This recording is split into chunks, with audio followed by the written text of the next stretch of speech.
Hey, have you ever wondered what's really powering your thoughts, your memories, your aha moments? We talk a lot about food for fuel, but what about fuel for your brain? Today, we're diving deep into the ultimate energy showdown, ketones versus glucose. Which one is the superior fuel for that supercomputer between your ears? The answer might just surprise you. All right, let's start with the basics. Your brain is an absolute energy hog. Even though it's only about 2% of your body weight, it devours a whopping 20% of your daily energy. That's a massive demand. So how does it get that energy? For most of us, most of the time, the answer is glucose. Think of glucose as the standard, readily available fuel. When you eat carbs, bread, pasta, fruits, sugars, your body breaks them down into glucose.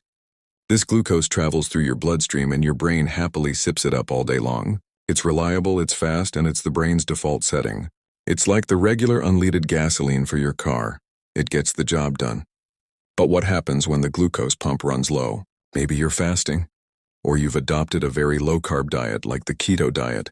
Does your brain just shut down? Nope. This is where our other contender, ketones, makes a grand entrance. When your body doesn't have enough carbs to burn for energy, it starts breaking down fat instead. This process, happening in your liver, produces molecules called ketones. These ketones are an alternative fuel source. They cross the blood-brain barrier and voila, your brain has a new power supply. It's a brilliant survival mechanism, like your brain switching to a high-performance premium fuel. So which fuel is actually better? Let's talk efficiency. Research suggests that ketones might be a more efficient energy source. Think of it this way. For every unit of oxygen used, ketones seem to produce more energy, or ATP, than glucose does. This means your brain can potentially do the same amount of work with less effort. It's like getting better mileage from a gallon of gas. And that's not the only advantage. Have you ever had that afternoon slump after a carb-heavy lunch? That's often due to a spike and then a crash in your blood sugar. Glucose levels can be a bit of a roller coaster.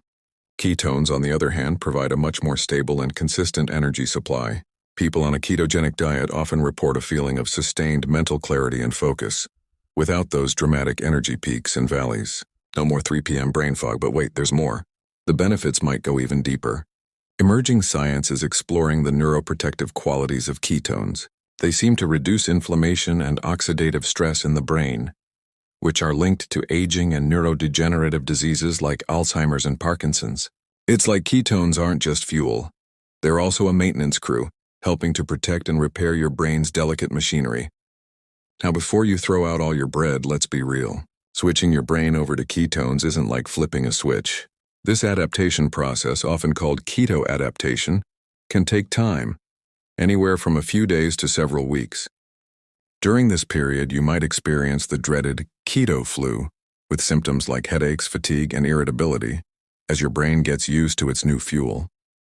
So how does this play out in daily life? For the average person, glucose is king. It's easy, it's efficient for our modern diets, and our bodies are well adapted to use it. It powers you through your workday, your workouts, everything. It's the comfortable, familiar choice. But for those seeking enhanced cognitive endurance, stable energy, or potential therapeutic benefits, ketones present a compelling case. Athletes, biohackers, and individuals managing certain health conditions are turning to ketogenic diets to tap into this alternative fuel source, reporting incredible results in mental stamina and performance. So the final verdict, ketones or glucose? The truth is, the winner is the hybrid brain. Our brains are incredibly flexible. They're not designed to run on just one fuel. They have the amazing ability to use both. They can run on glucose when it's available, and seamlessly switch to ketones when it's not. It's not about one being good and the other bad. It's about having metabolic flexibility. The ultimate goal isn't to demonize carbs or fats, but to understand how your body and brain respond to different fuels. So whether you're powered by a bagel or by avocado and eggs, you're feeding that incredible machine in your head. The best fuel for your brain depends on your lifestyle, your goals, and your unique biology. What do you think? Have you ever experimented with a low-carb diet and noticed a difference in your mental clarity? Let me know in the comments below.